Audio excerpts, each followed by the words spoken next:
তার আগে আমরা শ্রদ্ধা আর প্রণাম জানাই মনসমাতা মন্দির কমিটির পক্ষ থেকে প্রায় 50,000 মানুষের সমাগম শুধু তাকে দেখার জন্য একটা চিৎকার কি পেতে পারি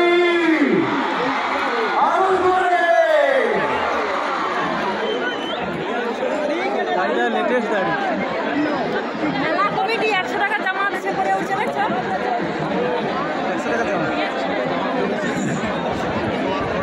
যা চোখ যেমন কেউ জামা রাখে নে কেউ দাড়ি রাখে নে কেউ গালাগালি করে পরামর্শ করে আমার চুল চুরি হয়ে যাবে।